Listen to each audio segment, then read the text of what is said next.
वो सच्चा साबित हो, इसमें डिफॉल्ट ना हो। लेकिन जो हालात नजर आ रहे हैं, आज मैंने कम से कम 3-4 लोगों से ऐसे बात की है जो IMF की इस नेगोशिएशन के अंदर शामिल हैं। इसहाक डार का चेहरा और है। ये IMF टीम मानती नहीं है आप जो फिगर्स दे रहे हैं। जब वो पूछते हैं कितने पैसे हैं आपको, वो मानती नहीं है कि इतने कम पैसे हैं। वो सोच रहे हैं कि आप कुछ छुपा रहे हैं उनको। तो कहने की बात यह है, देयर इज नो ट्रस्ट। आप में कोई उनको ट्रस्ट नहीं है।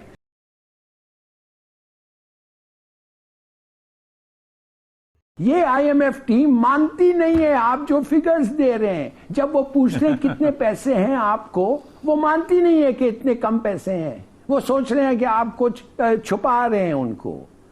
तो कहने की बात यह है, देयर इज नो ट्रस्ट। आप में कोई उनको ट्रस्ट नहीं है। वो आपको बार बार वो कहते हैं, तुम लोगों को उसकी क्या फायदा तुम्हें बिलीव करना। बार बार तुम वादा करते हो और बार बार तुम प्रोमिसेस अपने फुलफिल नहीं करते हो। There is no credibility between them and अस।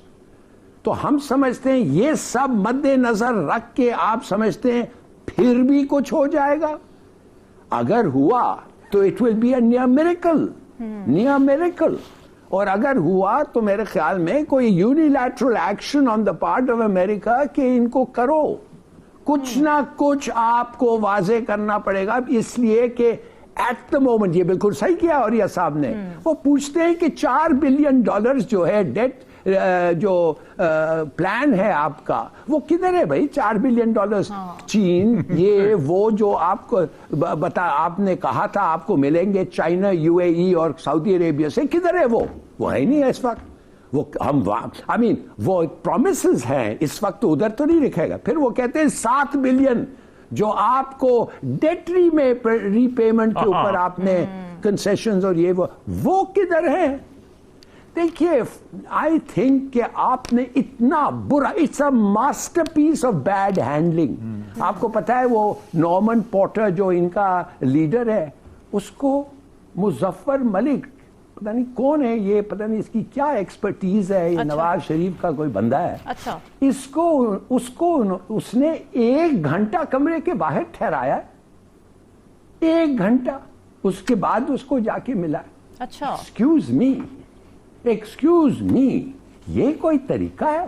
माने this is not even courtesy. What kind of courtesy? ये आज मैंने अखबार में पढ़ा है। आप समझते हैं ये रजिस्टर नहीं किया गया है उन पे? देखिए, मुझे एक चीज लगता है, मे बी मेरा शायद ईस्टर्न कंस्पिरेसी थियरिस्ट शायद मैं हूं, मुझे ऐसा लगता है कि ये गवर्नमेंट चाहती नहीं है। ये गवर्नमेंट जिस तरीके से हैंडल कर रही है, क्या पता कि वो एक्चुअली चाहते हैं कि हम बैंकरप्ट हो जाएं। क्या पता वो कहते हैं कि वैसे ही इलेक्शन हम हार जाएंगे, वैसे हमारा कोई रेप्यूटेशन और पॉपुलैरिटी तो रहा ही नहीं है, इलेक्शन में हम पिटेंगे। मगर एक चीज मैं आपको बताता हूं, जिस तरीके से इन्होंने हैंडल किया इस मामले को, इट्स लाइक दैट। अच्छा, और ये साहब, हिलाली साहब ने ट्रस्ट डेफिसिट की बात की है। अब ट्रस्ट डेफिसिट क्यों पैदा हुआ? PDM वाले कहते हैं कि इमरान खान साहब ने मुआहिदा तोड़ा था, पेट्रोल पर सब्सिडीज दे दी थी, कौमी खजाने को बड़ा नुकसान हो गया था। तो ये ट्रस्ट डेफिसिट वाकई इमरान खान की वजह से खराब हुआ है? देखिए, अगर तो मुआहिदा तोड़ा था ना, हाँ, तो मुआहिदे को पब्लिक करे। अच्छा, ठीक है।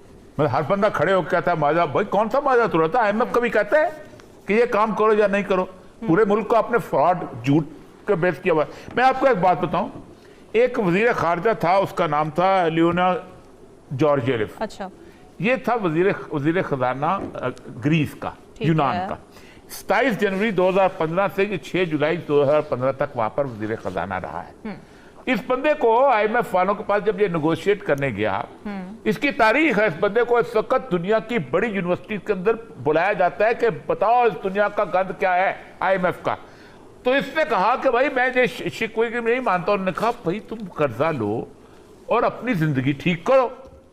तो इस बंदे को उन्होंने 6 महीने के बाद निकाल दिया था। असद उमर जब पहली दफा नेगोशिएट करने गया तो असद उमर के बारे में यही चीजें जो थी वो कहा जा रहा था कि ही इज बेसिकली लियोनिन जॉर्जिएव। ये वो बंदा है, बकायदा अखबार में आया था कि ये नहीं मान रहा, ये बात नहीं कर रहा, ये नहीं खो रहा, फलक सब कुछ। और उसका असद उमर को जो साल डिले हुआ है इसी चक्कर में हुआ है। ऐसे ही है। लेकिन हमने गर्दा, इसकी एक किताब है global miniature America, Europe and the future of the global economy. और उसने कहा है कि ये जो इस तरह के कर्जों में हमें उलझाते हैं, अब हम उलझ के हुए। हुआ क्या है उसके बाद आपको पता ही, खान साहब ने हर चीज मानी। ठीक है, पहले वो आया था, फिर शेख आया, फिर शेख के बाद वो अपना शौकत तरीन आया, फिर उसके बाद जो भी होता रहा। लेकिन कोरोना मैं आपको बताऊं बहुत बड़ा सूरत हाल थी। कोरोना के दौरान बड़ी बड़ी इकोनॉमी गिर गई, लेकिन पाकिस्तान की इकोनॉमी फिर भी ठीक हुई। ये रियाली साहब की बात बिल्कुल ठीक है कि इस वक्त ये लोग जिस कंडीशन में हैं, इस वक्त ये समझते हैं बिल्कुल वही हरकत करेंगे जो मिफ्ता इस्माइल अभी तो बड़ा मासूम सा मुंह बना के जा रहा है ना। 2018 में बजट बनाने की जरूरत नहीं थी। अच्छा, क्योंकि जुलाई में तो गवर्नमेंट आ रही थी। इन्होंने एक बजट बनाया और ऐसे टैक्स वेव ऑफ किए ताकि इमरान खान अगले 8 महीने तक उलझा रहा। अच्छा। ये बदमाश हैं बुनियादी तौर पर। अभी तो एक मासूम चेहरा बना के बैठा हुआ है, लैंडमाइन लगा के गया था। वो तो बजट है। ये तो कहते हैं ना IMF से वायदा किया था। मिफ्ता इस्माइल ने जो बजट बनाया था, उस बजट के अंदर वो सूरत थी कि पाकिस्तान के अंदर कोई शख्स भी आए पाकिस्तान को ना चला सके, क्योंकि अंदाजा हो गया था कि हम जा रहे हैं। तो एक बात तो ये है कि ये वो आज भी उठा रहे 2018 का बजट आपके सामने होगा। ऐसे लगता था पाकिस्तान के पास पता नहीं कहां से खून बरस रहा है, डॉलरों की बुछाड़ आ रही है। ये भी टैक्स माफ, वो भी टैक्स माफ, ये भी खत्म, वो भी खत्म। रेवेन्यू को साइज बिल्कुल छोटा करके चला गया था। ये इंटेंशन वाले लोग हैं। और मुझे लगता ये है, और मैंने ट्वीट किया था, अल्लाह करे ये मेरा ट्वीट गलत हो, अल्लाह करे मैं झूठा साबित हूं उस ट्वीट का। मैंने कहा था शहबाज शरीफ जिस सिचुएशन के अंदर इस वक्त आ गया है 10 अप्रैल के बाद, और जो एक पब्लिक ये डिफॉल्ट करके जाएगा। मैंने 8 महीने पहले कहा, लिखा था, ट्वीट आज भी मौजूद है। अल्लाह करे कि मैं झूठा साबित हूं, अल्लाह करे कि शहबाज शरीफ जो है वो सच्चा साबित हो, इसमें डिफॉल्ट ना हो। लेकिन जो हालात नजर आ रहे हैं, आज मैंने कम से कम 3-4 लोगों से ऐसे बात की है जो IMF की इस नेगोशिएशन के अंदर शामिल हैं। इसहाक डार का चेहरा और है, वो बातें कुछ और कर रहे हैं। बिल्कुल ठीक है। हिलाली साहब, ये क्या रिवाज है कि जो भी हुकूमत जा रही होती है तो इस तरह की लैंड माइन्स बिछा के चली जाती है, तो फिर ये ब्लेम गेम का जो साइकिल है वो चलता रहता है? बिल्कुल सही कहा आपने। गैर जिम्मेदारी, इररिस्पॉन्सिबिलिटी, और मैं कहता हूं लैक ऑफ पेट्रियाटिज्म। वो मुल्क के बारे में कंसर्न ही नहीं है। वो अपना फैमिली और उनका पार्टी, वो है मुल्क। For them that's the country. It's shocking. इसलिए मैं कहता हूं आपको, ये सिस्टम नहीं चल सकता। मैं फिर कहता हूं लॉयल ऑपोजिशन। ये Westminster system is based on the concept of loyal opposition. इधर हमारा system is based on the concept of गद्दार ऑपोजिशन। जो भी है ऑपोजिशन में मेरे खिलाफ है, गद्दार है, उसको करो, उसको फोटो करो, उसके वीडियोस बनाओ, सब चीज। ये है हमारा सिस्टम की गलती। It does not suit our genius.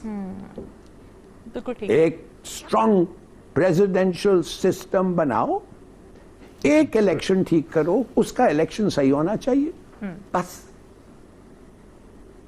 इस बहुत ज्यादा आसान। अभी हम कॉन्स्पिरेसी थ्योरी में आ जाएंगे प्रेसिडेंशियल सिस्टम के चक्कर में। इलेक्शन सही होने वाली बात भी बड़ी मुश्किल बात है जो आप कर रहे हैं। और ये साहब, ये भी कहा जा रहा है कि जी अब जो 90 रबियू के नतीजे में हासिल होगी हमें रकम, जो कर्जा हमें मिलेगा, तो उससे अवाम के माली मामलात पर कुछ ज्यादा असर नहीं पड़ेगा, बल्कि मजीद हम देखेंगे कि आगे और भी मुश्किलात बढ़ेंगी। तो फिर इतनी कड़ी शराइत तस्लीम करने के बावजूद मईशत अगर बेहतर ना हो तो फिर क्या फायदा है? देखिए, पहली बात है कि मैंने कल भी कहा था कि IMF ने आपसे 2 रिक्वायरमेंट्स की हैं। वो कहते हैं कि भाई साहब, एक तो आप अपना ट्रेड डेफिसिट कम करें और एक आपका फिस्कल जो डेफिसिट है वो खत्म करें। बिल्कुल ऐसे। ये कोई मुश्किल काम नहीं है। अच्छा, ये करते क्या हैं? आप मुझे बताइए, ये 85 वजीर कहां से लिए हुए हैं?